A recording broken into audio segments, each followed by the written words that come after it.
Serie A is one of the top 5 leagues in world football and has been for the longest time. Italian teams dominated all of Europe for a good 2 decades, but in 2006, this one incident ignited the decline of Italian football, the consequences of which they are facing till date. Hi guys, welcome back to the football space, and let's take a dive into one of the biggest match-fixing scandals of the century, the Calciopoli scandal. So to know what happened in 2006, we have to go back to 2004. In 2004, some rumors spread up that the Juventus first team was doping and some players were involved in illegal betting. Naturally, a team of people was set up and they started monitoring some big figures in Italian football. The prominent figures were Juventus sporting director Luciano Moggi and Serie A referee designators Paolo Bergamo and Pierluigi Pairetto, among several others. The team was told to monitor Luciano Moggi's phone calls to look for irregularities. The authorities did not find anything about the team doping. What they found was much more sophisticated. After wiretapping calls for more than 1.5 years, it was found that the referee designators Bergamo and Pairetto have been communicating with Luciano Moggi and Antonio Giraudo to designate referees who had a higher chance of making a decision in the favor of Juventus. Most of the time, burner phones with Swiss numbers had been used to communicate amongst them. This system was created by Moggi, Bergamo and Pairetto, but was also used by officials of Lazio and Fiorentina, while AC Milan tried to make a similar system with referee Pierluigi Collina and some linesmen, but they failed. Moggi tried to get Bergamo and Pairetto to manipulate referees, and if someone even unintentionally made a call which wasn't in Juventus' favor, an example was made out of him. Relegated, suspended, anything. For example, Gianluca Paparesta. Paparesta refereed the match between Juventus and Regina. Upon disallowing a goal for a clear offside, he was ridiculed on national television and media. He was then relegated to refereeing Serie B matches, which affected his career a lot. It was also alleged that opponent clubs were shown a calculated number of yellow cards so that some key players were suspended for their matches against Juventus. It was a very organized system, sort of like the mafia.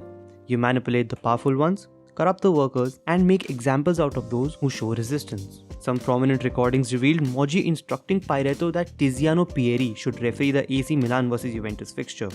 Tiziano Pieri did referee that match and Juventus won 1-0. The very next week, Pairetto had already sent for Urs Maier to referee a Champions League game vs Ajax.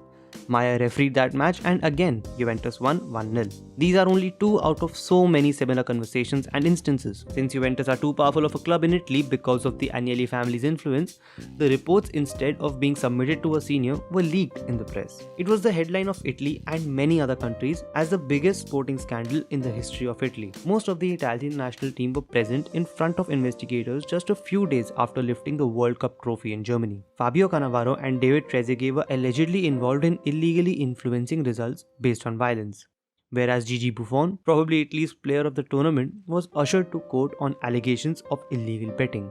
The Italian FA punished all these teams involved, but Juventus was the club most affected. Juventus was stripped of their back-to-back title wins of 2005 and 2006 and were relegated to the Serie B and started the following season on -9 points. Inter Milan was awarded the Scudetto for the 2005-06 season. Milan were deducted of 30 points in the 2005 season. They started the following Serie A campaign with -8 points and were forced to play one game behind closed doors.